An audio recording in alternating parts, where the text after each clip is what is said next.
আলুর দম এবার বিরিয়ানির সাথে শুনে অবাক হওয়ার কিছু নেই, মানে আলুর দমটা না পুরো বিরিয়ানির মতো খেতে হবে। তো বেসিক্যালি কিছু আমাদের কমন যে ভেজিটেবলস আছে সেগুলোকে অ্যাড করে নেবো। পেঁয়াজ, আদা, রসুন, লঙ্কা, টমেটোটাকে ভালো করে এই যে মিক্স করে নিয়েছি। আর এখানে আলুর মধ্যে আমি একটুখানি হলুদ, একটুখানি লঙ্কার গুঁড়ো, একটুখানি লবণ ভালো করে মাখিয়ে গরম গরম তেলে টপাস করে ছেড়ে দিচ্ছি, যাতে এগুলোকে আমরা একটুখানি হালকাভাবে ভেজে নিতে পারি।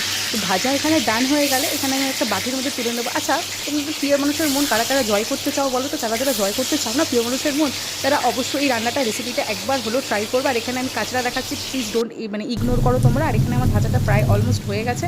আর এখানে যে পেঁয়াজগুলো কুচি কুচি করে রেখেছি না, এরপরে এটা ভেজে নেব।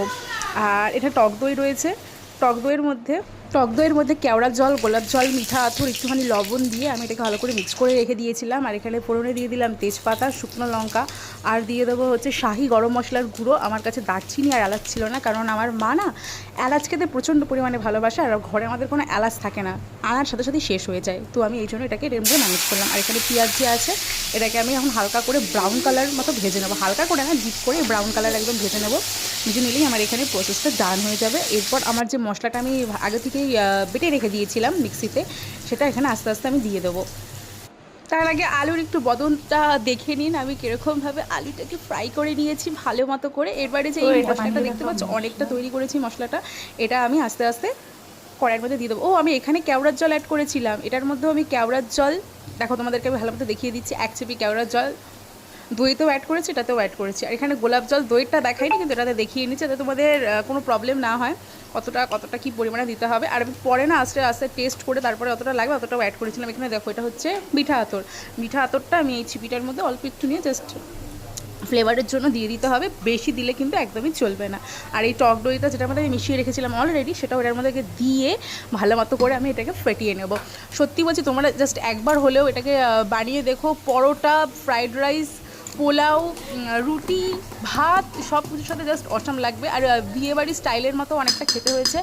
বিরিয়ানিকে যারা যারা খুব মিস করছো, বিরিয়ানি তো খুব হ্যাপার জিনিস, এটা একবার ট্রাই করে দেখতে পারো। বিরিয়ানির যে ক্রেভিংসটা আছে না, অনেক পরিমাণে চলে যাবে।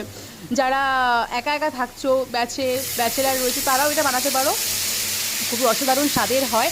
আর তোমার যদি কাউকে ইমপ্রেস করা থাকে না, কোনো ক্রাশ, বয়ফ্রেন্ড, গার্লফ্রেন্ড, এটা খাইয়ে না একদম তাদেরকে ইমপ্রেস করার জন্য পুরো একদম পারফেক্ট একটা রেসিপি। তোমরা বাড়িতে অবশ্যই ট্রাই করো, আমি গ্যারেন্টি দিচ্ছি। এটা খেয়ে যদি কেউ ভালো না বলো তারপর আমাকে বলো, অবশ্যই তোমাকে সবাই ভালো বলবে। আর এখানে যে বিরিয়ানি মশলাটা রয়েছে এটাও আমি অ্যাড করে দিলাম এটার মধ্যে, যাতে টেস্টটা আরও একটুখানি ইয়াম্মি আর খুব ভালো হয়।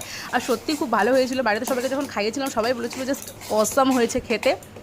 খুব ছোটোবেলা থেকে না আমার রান্না করার প্রচণ্ড শখ ছিল, প্রচণ্ড, মানে তোদের বলে বোঝাতে পারবো না আমার কীভাবে রান্না করার শখ। আমি না সিম্পলভাবে একটা আলুর দমে রান্নাই করতে গেছিলাম, তারপরে ভাবলাম যে না, প্রত্যেকদিন তো এরকম সিম্পলভাবে আমরা রান্না করি, আজকে ইউনিক কিছু একটা করে দেখাই। তো এখানে আমি বলতে বলতে লবণটাও দিয়ে দিলাম, তো ইউনিকভাবে কিছু একটু করে দেখাই। তো এটা করতে করতে আমার মাথাতে আসলো যে বিরিয়ানি তো আর হবে না, চিনি দিয়ে দিলাম একটুখানি, বিরিয়ানি তো আর হবে না, কেননা সব কিছু তো আর সবসময় বাড়িতে অ্যাভেলেবেল থাকে না, চিকেন এটা ওটা হ্যাড্ডা ব্যাড্ডা কিছুই ছিল না। তো যা ছিল আমি তা দিয়ে এটা করেছিলাম। আর মানে আই সোয়ার এটাকে পুরো একেবারে কী বলবো, একদম পুরো ইয়ের মতোই খেতে হয়েছিল, বিরিয়ানির মতোই খেতে হয়েছিল। আর আমি এখানে একটু দুধ নিয়েছি, দুধের মধ্যে কেওড়া জল, গোলাপ জল, একটু মিঠা আতর দিয়ে দিয়েছি, কারণ আমার একটুখানি অন্য রকমের প্ল্যান হয়ে গেছিলো। কারা কারা রয়েছে বলো তো, করতে চাও আরেকটা, করে ফেলো আরেকটা।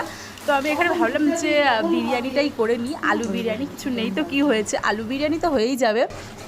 তো এটা তোমাকে পরের ব্লগে দিয়ে দেবো। আর এখন এখানে আমার এটা কষানো হয়ে গেছে, মনে রাখবে খুব ভালো মতো কষাবে, যত ভালো কষাবে তত ভালো রান্নার টেস্ট কিন্তু হবে। তবে এখানে ভালো মতো কষিয়ে নিয়ে এবার আলুগুলোকে দিয়ে দিয়েছি। আলুগুলোকে দিয়ে আমি যেহেতু ভালো মতো ভাজিনি, তাই জন্য কিন্তু এখানে কষানোর পর আলুগুলোকে দিয়ে তারপরে জল দিয়ে ফোটাবো। যারা আলুগুলোকে ভেজে নেবে না, তাদের কিন্তু কোনো দরকার নেই আলুগুলোকে আগে দেওয়া, তারা একদম কষিয়ে ভালো মতো জলটাকে ফুটিয়ে তারপর আলুটা কিন্তু দিন নাড়াচাড়া করে জাস্ট নামিয়ে নেবে। যেহেতু আমি আলুগুলো এখানে ভাজিনি ভালো করে, তাই জন্য কিন্তু আমি এই প্রসেসটাকে ফলো করেছি।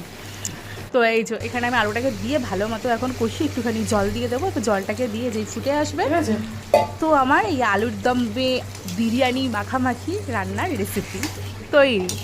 তো তোমরা যদি তোমার প্রিয় মানুষের মন জয় করতে চাও না, তো অবশ্যই এই রেসিপিটা একবার হলেও জাস্ট একবার আমার কথা শুনে ট্রাই করে তাদেরকে খাইয়ে দেখিও।